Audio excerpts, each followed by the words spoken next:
Hi, I'm Jennifer Simmons with AIM. This is Matt Greller, our CEO. Welcome to week 5 of the Indiana General Assembly's long session. Matt, it kind of feels like week 10, not gonna lie. It does. Yeah, let's just get into it. Annexation, big bill passed this week. There's some other things moving. Yeah, well, first of all, Senate Bill 94 was up for a final vote in the Senate earlier this week on Monday. Thank you to many of you that reached out to your legislators. We had a number of folks positioned to vote on the bill the way that we preferred, a no vote. Came down to some caucus maneuvering at the end, and the bill passed. On the bright side, though, this is the bill that essentially makes all annexation voluntary, removes all waivers regardless of how old they are, invalidates them. So this bill now moves over to the House, where we're expecting some much more favorable outcomes. We think that we're in a good spot with members over there that worked on the issue back in 2015. So optimistic that even though it did pass the Senate, that things will improve dramatically over on the House side. The use of TIF is something we've been talking about a lot this week over in the House, specifically House Bill 1596. That is sponsored by Representative Clear. Yep.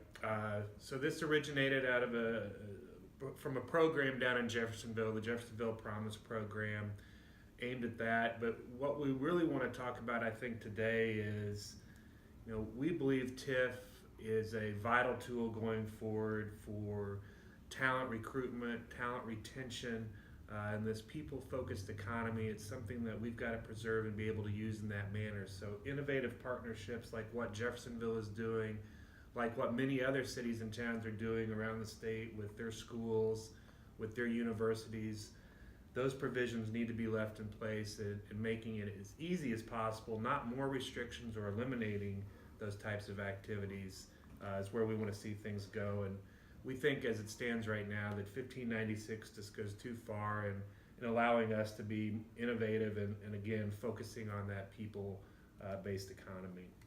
There's another bill out there, House Bill 1625, that focuses on housing studies and puts a lot of onerous requirements on municipalities of all size regarding housing studies and fiscal analysis. Do you want to talk about that? Yeah, I mean, you just said it perfectly, Jennifer. It essentially, like the legislature does, the Legislative Services Agency, for any bill that has a fiscal impact, it does a fiscal impact analysis.